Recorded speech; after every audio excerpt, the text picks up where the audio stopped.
E ela presenciou, ela começou a chorar, ela ficou descontrolada, e vinha para o meu lado, e vinha para o outro, e pega o saquinho e põe lá para expor do estômago, né? Porque o infarto provoca muito a náusea. Aí terminou aquilo ali, ela chorando, sem saber, aquela aflição, ela veio. E o senhor, o que é? Eu falei, não, primeiro se acalma, vamos acalmar para depois se me atender, né? E na realidade ela tinha me passado 2 comprimidos, 3 comprimidos, não sei. Mas ela estava em pranto, e eu procurei acalmá-la e tal. Dentro da psicologia, quando a pessoa está assim, você começa a respirar mais, deixar ouvir sua respiração, né? Aí ela secou, pois é, então vou preparar para o senhor. Eu estou assim porque minha raia foi me contar a história. Eu falei, meu Deus, o Senhor me faz passar mal para vir aqui para ajudar uma pessoa a se entender, não é? Mas isso tudo leva a entender, né, que temos o tempo de Deus, administrar o tempo. Tem um banco financeiro aí, que 24 horas para ele é pouco. Agora chama banco 30 horas. Porque o tempo está fazendo isso conosco. Está fazendo com que a gente corra. O interessante é que o relógio não adianta não, ele roda normalmente. Mas nós vivemos 30 horas por dia. Quem é mais antigo aqui vai lembrar do que eu falava, do que eu vou falar. Já acenderam um fogão de lenha, fogão a lenha, uma noite chuvosa, que a lenha está molhada e você tem que acender o fogão? Com um gravetinho, sopra, joga um óleozinho, aquilo até pegar fogo e você vai cozinhar o dia inteiro, né? Mas na modernidade veio o micro-ondas. Eu pego meu prato, frisinho na folha, 2 segundos. Opa! A modernidade, a pós-modernidade, está fazendo isso conosco. Está nos levando a acelerar mais e mais. Mas aí vem Paulo e fala, meus irmãos, ofereçam-se em sacrifício vivo. Então todo esse processo que nós estamos passando aqui, todas essas informações, desatando os nós, né, que a irmã trouxe a informação, e depois nós vamos ter aí o caminho e o plano perfeito de Deus. Vamos fechar esse momento entendendo o caminho. Jesus disse, eu sou o caminho, a verdade e a vida, e sem mim ninguém vai ao Pai. Amém. Não é? Deus fez com que também entendêssemos a gerenciar melhor as nossas finanças. Quem é que deu essa aula, hein? Depois você vai falar para mim, porque eu não ouvi não. Mas é isso mesmo, temos que aprender a gerenciar as nossas finanças. Se eu ganho 100, eu não posso gastar 110. Eu tenho que gastar 90, deixar 10 para umas emergências, né? Porque a dor de barriga vem. Não é isso? Muito bem. Cura da alma, já foi falado? E é nessa alma que está todos os nossos sentimentos. Isso é P, não é B. Burro. Ficou impregnado na minha alma.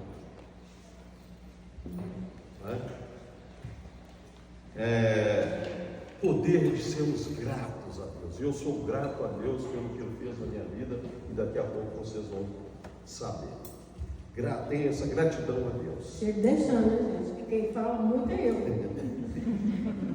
Tudo isso nos levanta a ser transformado. Eu penso que Deus quer para comigo, para com cada um de nós, eu traduziria essa frase: mudar e depois mudar de novo. Deus quer isso de mim, de cada um de nós. Mudemos sempre, porque temos que, se ficar parado, cria louco, nós temos que mudar, tirar essas arestas. Então, a proposta do encontro é grandiosa, viu, Cláudia? Grandiosa. O tema é muito forte, né? Fortíssimo, que leva-nos a pensar, transformarmos a imagem e semelhança de Deus. Vamos criar essa imagem dele, mas lá vamos caminhando para esse processo, até o dia que nós formos e temos esse corpo transformado, temos temos um novo corpo transformado. Se você parar e ler em Apocalipse, você vai ver que Jesus lá não tem a mesma figura que tinha como homem aqui na terra, não. Cabelos brancos como lã. Então fala. Você me empurrava, né? Você já viu, pastor, né? Com todo perdão aí, os pastores gostam de falar, né? Mas eu também gosto de falar. A nossa proposta é trazer exemplo. E nós vamos trazer um exemplo espiritual de um homem, né? Espiritual, Paulo, e presencial, que é a vida dele. Interessante que Paulo, né, um grande perseguidor da igreja, ele recebeu o seu nome de nascença, né? De nascença. E é provável também que passou a se chamar Paulo por ser um nome de latino. E Paulo significa pequeno. Pequeno? Pequeno, estranho, né? Porque ele se tornou grande homem, né? E isso também pode ser devido, né, de ser chamado Paulo, porque os seus pais chamavam de Pequerúcio, segundo Rússio Schwab, ele que, né, pesquisando lá esse teórico, ou simplesmente por ter um som semelhante ao de Saulo.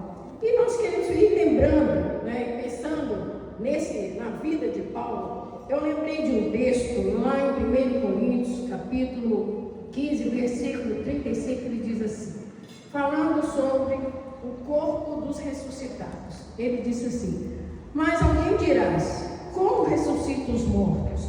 E em que corpo vem? Aí ele diz, insensatos, o que semeia não nasce. Se primeiro não morrer, transformação radical, o meu eu tem que morrer. E quando semeia, não se semeia um corpo que há de ser, mas um simples grão, como de trigo ou de qualquer outra semente. Lendo esse texto, eu me lembrei da minha infância. Nós éramos bastante primos, adolescentes, e meus avós tinham um campo, uma lavoura. E quando chegava a época de plantar milho, ele não tinha empregado. O que ele fazia? Juntava a meninada toda, né, os adolescentes todos, e levavam lá para esse campo. Ele fazia as covas e nos dava um saquinho de milho para que nós colocássemos nas covas. E ele dizia, minha avó e ele, né, vocês colocam 3 grãozinhos. Não passa muito disso não. Então, às vezes a gente colocava 3, 4 e saía ali plantando. E ficava a curiosidade de saber como que ia aquilo germinar. Às vezes passavam 15 dias, nós íamos lá. Os bichinhos, né, as árvores estavam lá. Quando chegava na época da colheita, era uma alfarra. E era uma curiosidade muito grande, porque a gente chegava lá, a lavoura estava grande. Aí a gente ia brigar, esconde. E quando minha avó falava, agora vocês vão colher. Às vezes pegava a colheita dos milhos dele, fazia pamonha, mingau, né? Às vezes a gente nem via. Mas quando chegava a época da colheita do milho seco, que era para ser guardado no silo, ali o bicho pegava. Porque dava seco, gostava muito da gente. Mas nós ficávamos tão curiosos, porque naquele momento a gente via o quanto aqueles grãos tinham se multiplicado. Como que deu tanto milho? E esses milho, aquelas espigas de milho, geraram tantos grãos para sustentar tantos gados na época da seca. Era uma curiosidade, a gente perguntava para os nossos avós o que seria, como se deu aquilo. E aí o autor Macarco, ele diz o seguinte, deixa eu achar aqui, gente.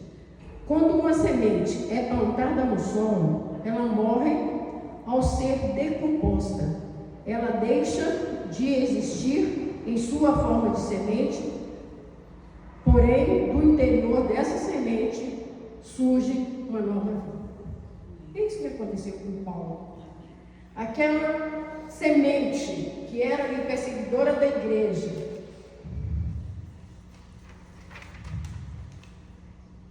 que prendia, torturava e até aprovava a morte de vários cristãos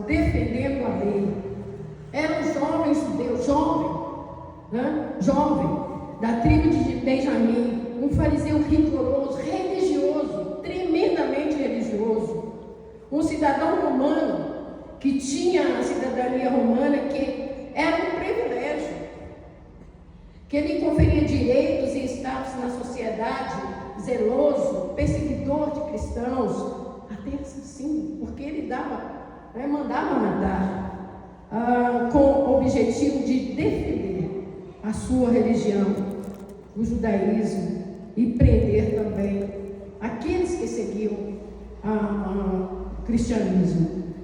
Ele nasceu em Tarso, como muitos já conhecem, foi educado por um influente rabino chamado Gamaliel, estudante da lei, participando de uma grande perseguição. Um indivíduo intensamente religioso, desde a sua juventude.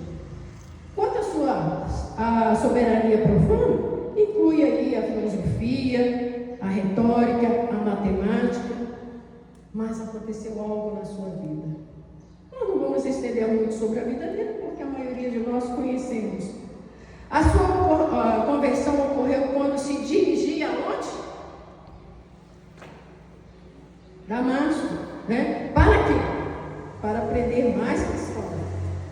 Saulo teve uma visão de Jesus ressuscitado, que o deixou temporariamente cego. E eu acredito que aquele momento da cegueira do Paulo, aquele período da sua cegueira, foi quando ele morreu. Morreu o seu eu. Morreu tudo o que ele sabia, tudo o que ele entendia que era perfeito. A sua religião, tudo.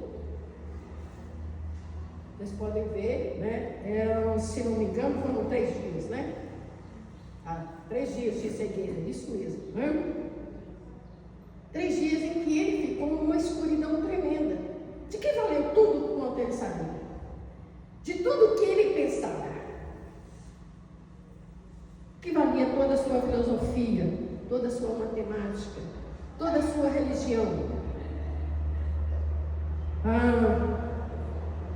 Aquele momento foi a da sua morte.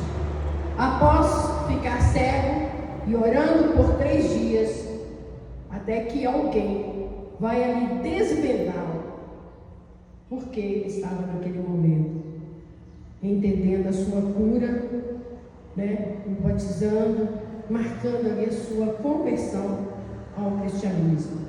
O perseguidor vai ser agora perseguido.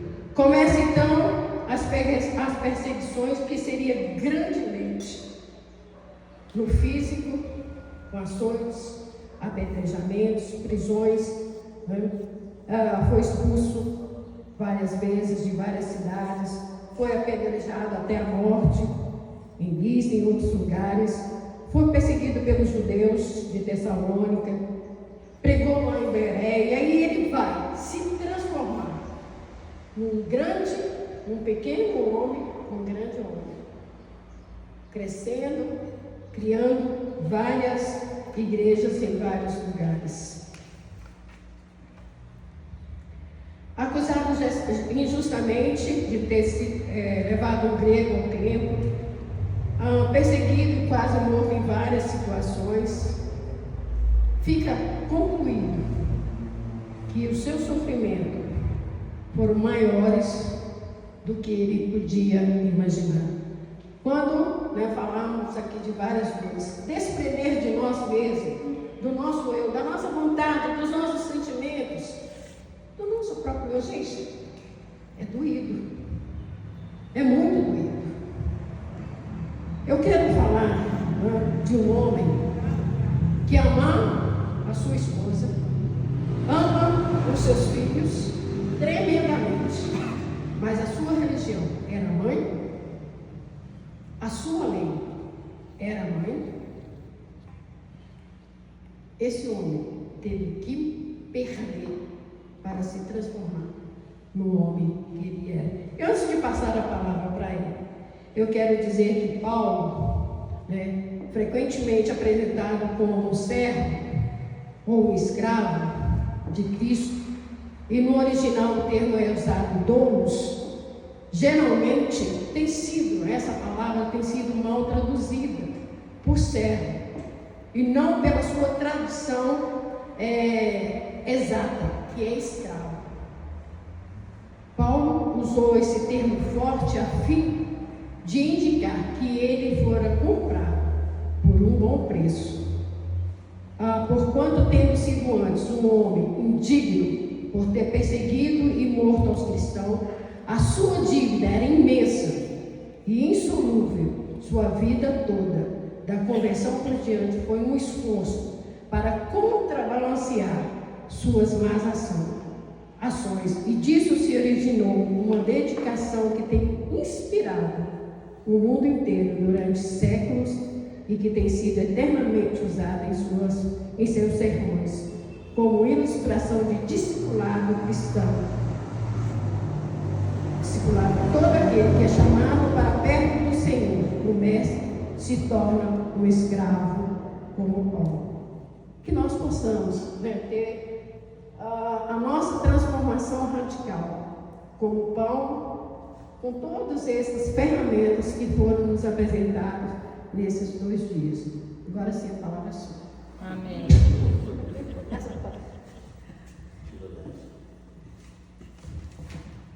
Eu não esperava essa introdução a respeito do meu passado, então não sabia disso não. Não sei se você fez de surpresa, né? A mãe dele só dizia o seguinte: só vai ser crente quando passar por cima do meu cadáver. Então ele vai contar o resto. E eu queria só deixar uma palavra. A transformação, às vezes, ela acontece rápido. Às vezes ela... eu esqueci, peraí, só um detalhe. A Cléo tem também uma participaçãozinha, porque ela conheceu uma semente bem legal. Desculpa, Cléo, eu esqueci. Querendo acelerar o tempo aqui. Pode vir cá. Ela me contou uma experiência que ela viveu num passeio aí. Opa! Boa tarde a todos. Então, mês passado eu estive em Paraty para uma feira literária. E entre afazeres e lazer, nós tivemos a oportunidade de visitar uma fazenda guiada, um tour, guiado dentro da Mata Atlântica, para conhecer algumas espécies e a história da cidade. E então um botânico, paisagista nos guiou e a gente teve muitos pontos de paradas e mostrando as espécies. A gente se deparou diante de uma grande árvore que no momento eu não me recordo o nome. A folha dela parece um pouco com uma fístula. Alguém conhece? Canafístula? Não, né? Uma folhinha pequenininha, gigantesca, o tronco liso. E essa árvore, ela dá uma semente, tipo um olho de boi. Acontece que, para essa semente germinar, ela precisa de passar por um processo de transformação. E o processo é como? Por 2 maneiras. Ou há um evento natural da natureza, tipo de enxurrada, e que derrama, derruba aquelas árvores menores e então vem o sol, essas sementes caem lá e vem o sol e aquela semente vai ficar numa escassez hídrica. E então, com o revolver da terra, ela desperta depois de passar por uma longa escassez hídrica. A segunda maneira em que ela tem condições de nascer, que foi o que eu compartilhei com a Beth, é que ela precisa ser friccionada numa parte áspera para que a casca externa se rompa e então ela é despertada. Acontece que, para isso, tem que ter nós, que se quisermos acelerar o processo de surgimento dessa belíssima árvore, a gente precisa fazer isso com muita cautela. Por quê? Porque a gente não pode ferir a ponto de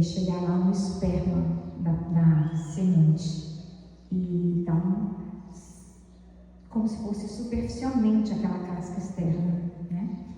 Então, essa semente é depositada no solo, volta para um lugar escuro e nasce uma árvore belíssima. E assim é o processo, né? Eu creio, concluso, de Deus e nós, e a natureza nos ensina sobre isso. Eu amei, passei, recomendo. Obrigada. Obrigada, querida. Pastor, teve que passar por esse processo, viu? Aí, muito. Bom, eu venho de um lar católico, somos 6 filhos, e daqueles de domingo, né? Toda a filhinha ali, pai e mãe atrás, e ir para a igreja. Muito bem. No início, sonhava em ser padre. Queria ser padre. Mas foi passando, a juventude foi chegando, a adolescência, não, o padre é frio. O padre não pode casar. Né? Você é médico. Fui olhar para fazer medicina, mas o capilé era pouco. Porque com 12 anos, meu pai me chamou e falou assim: olha, aqui agora você tem casa, roupa lavada e comida. O resto você vai fazer para você. Foi a melhor coisa que eu fiz na minha vida. E dali eu me senti, começou um processo de transplantação. Não precisava mais de papai. Me dá dinheiro para ir para o cinema? Papai, me dá dinheiro para pagar uma broca que eu quebrei no Senai? Eu comecei um processo. Tanto é que eu aposentei com 36 anos de idade. Todo mundo fica assim: mas como que é isso? Eu falei: começa cedo. Não é? Muito bem. Fui trabalhar, fui para o Senai. Depois do Senai eu já fui levado para Magnesita, caí num covil de salteadores. Sabe o que é um menino com 15 anos de idade?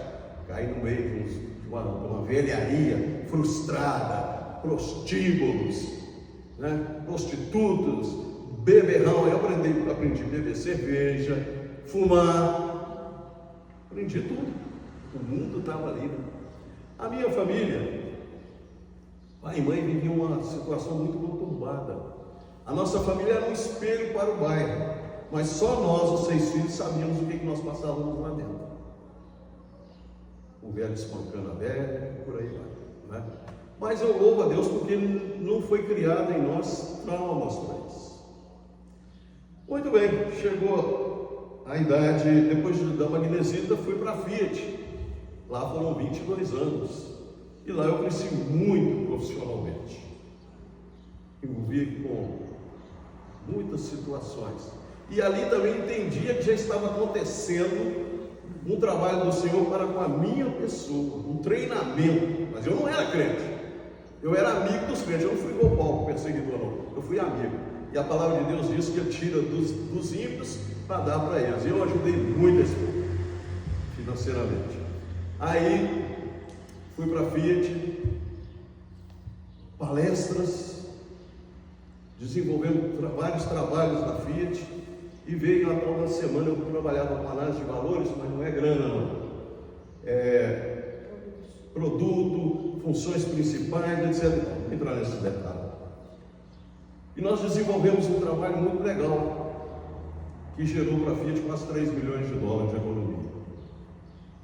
Então teve um seminário como esse aqui e a gente pôde apresentar o trabalho. Aí eu ajudei a fazer, então com um pouco o grupo decide. Então quem é que vai falar? O Hudson. Eu falei: misericórdia. Eu nunca tinha falado em público. Para mim aquilo era morte. Muito bem. Não, vai ser você mesmo, o grupo já decidiu. Tá bom, planejei tudo, fiz os scripts lá, as transparências. Na época era transparência, não tinha computador não. Aí, ainda bem que tinha que ir de terno. Quando eu terminei a palestra de falar, minha calça estava molhada até aqui de suor. Falei: nossa! Beleza, e todo mundo: puxa vida, bacana, não sei o quê, que joia, Paraná, né? Os diretores da Fiat lá veio, todo mundo cumprimentando: que fantástico e tal, tá até esse tapinha que gosta de diretor de firma, né? Aí, como nós éramos afiliados a um grupo em São Paulo, esse cara chega em mim e fala assim: eu quero que você vá para São Paulo, porque você vai falar lá na refinaria Paulinha, agora com um público de 500 pessoas, vereadores, deputados, não sei o que, não sei o que. Eu falei: estou achando que o negócio acabou, vai pior, está apertando. Só que dentro da Fiat era o meu habitat. Agora eu vou para um lugar fora, um povo que eu não conhecia. E eu e mais um rapaz, e ele foi levado comigo só para mudar as transparências. Falando, depois também foi muito louvor por isso, né? Eu falei: agora nunca mais eu falo em público. Por quê? Eu tinha uma situação que, quando eu estava na escola, no grupo escolar, né, Dia das Mães, me pediram para ler uma poesia. Fizeram um palanquezinho lá e tal. E eu subi lá, fui ler para minha mãe lá, estava as mães todas lá, e de nervoso eu caí. Minha mãe veio com todo aquele jeitinho dela, pegou o liguinho dela, levantou. Dali naquele dia, na hora eu levantei e falei assim: nunca mais vou falar em público. E veio todo esse processo depois de transformação para chegar onde eu estou hoje. Não é? Beleza, situação financeira boa, cargo bom, envolvido com muitas festividades. Nós vamos para a conversão. Nosso tempo está escasso. Está escasso? Então vou enxugar. Conheci o dono da Fiat, o Anhelo, que já é falecido. Conheci em comemorações o Sargentelli e suas mulacas. Conheci Célio Balona, inclusive morreu essa semana, né, tocador de piano. Envolvi com muita coisa.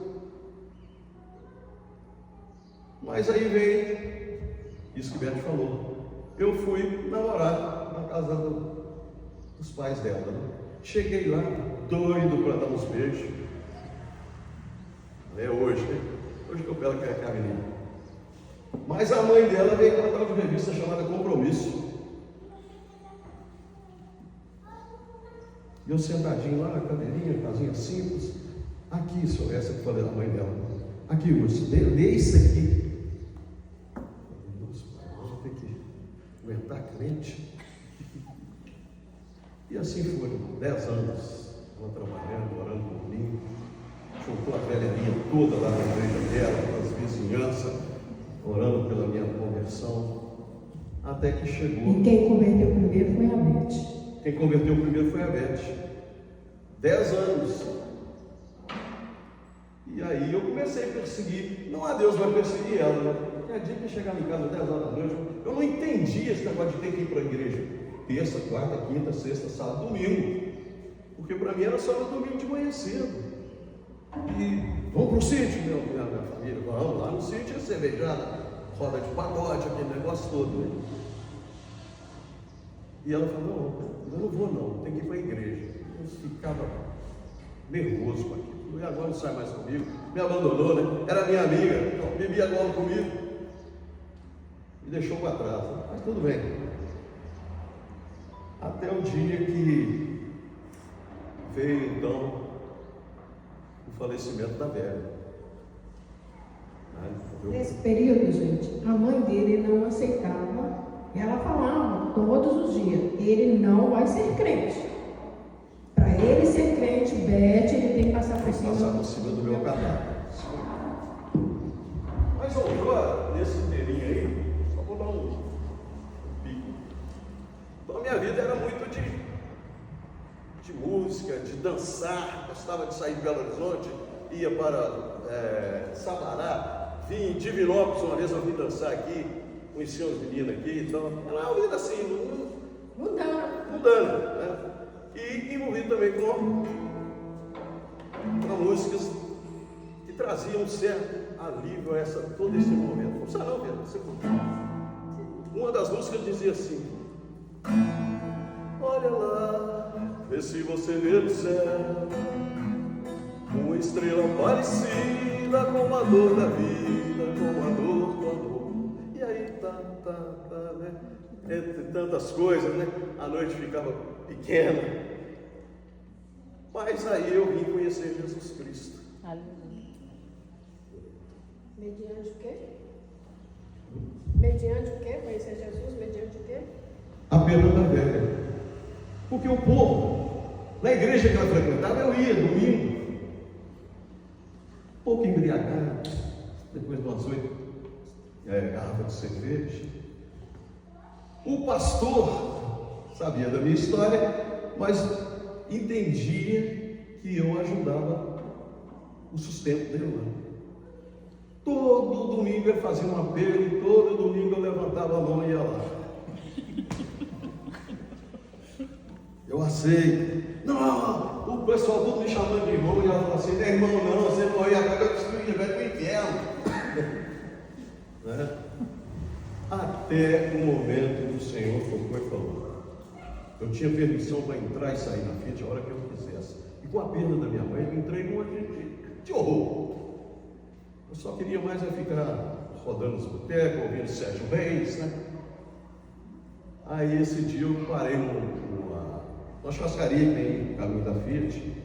Lá, vou para lá, esse negócio de serviço vai estar chato, né? Tomar uma cerveja e depois vou embora. Eu ouvi a voz de Deus claramente: bebe, porque essa aí é a última. Eu ouvi isso, Senhor, é igual o João, né? Quem é que está me falando? E com aquela cerveja eu saí trêbado. Cheguei em casa, não sei como eu levei o carro. E daí eu peguei e falei: bom, vem meu tio, irmão da minha mãe. Bete vai para a igreja, ficou eu e ele lá. Bebemos umas 3 garrafas de uísque. Ele apagou, sábado, 3 horas da tarde. E eu aquela dor, porque a transformação, Deus estava me ralando, né? Lembra? A mãe era lei, a mãe era a religião dele. Isso. Mas ela já tinha morrido. Pois é. Aí veio o irmão. Era mãe, era lei. Então, eu falei com o Senhor: Senhor, se o Senhor é capaz de tirar isso que está aqui dentro de mim, eu vou te seguir. Em espírito e em verdade. Eu conhecia a palavra. Esses 10 anos falando na minha cabeça. 3 horas da tarde, aponta uma estrela no céu. Não, mas isso é a quantidade de uísque que você está vendo na cabeça. Não, senão não estaria falando para vocês. E eu prostrei. Chorei diante do Senhor. Levantei. Hudson mesmo, mas num processo já de transformação. Amém. Falei: vou servir o Senhor. Quero servir o Senhor. A igreja que ela estava frequentando começou dentro da casa do meu sogro. E eu e meu sogro éramos perseguidores da turma ali. Não gostava daquela reunião de domingo à tarde. Queria tirar um cochilo, ele também, etc. E, tal. E o povo está lá.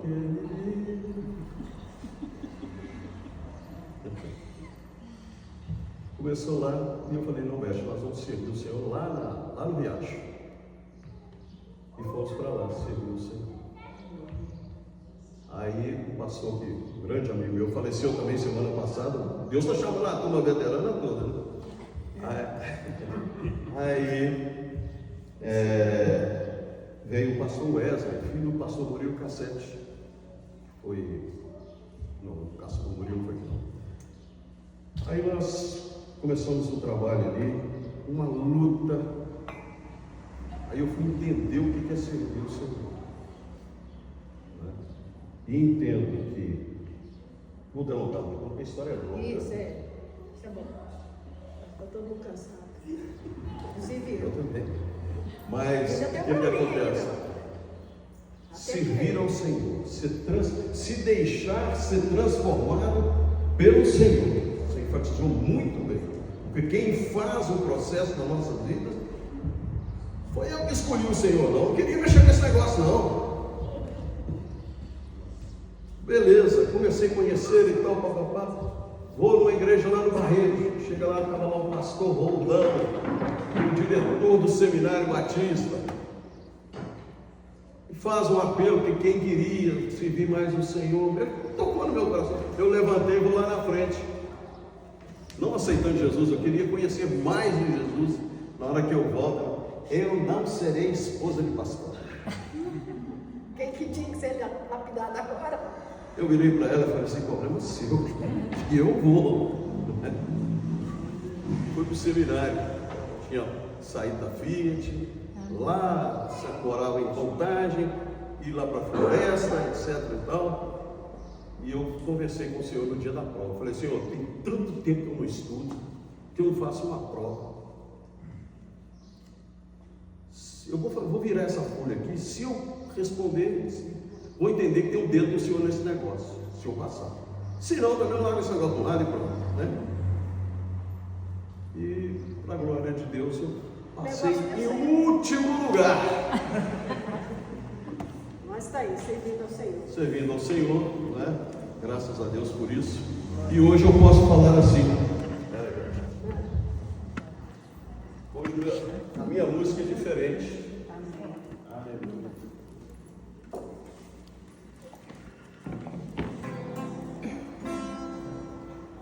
Deus enviou seu filho amado para me salvar.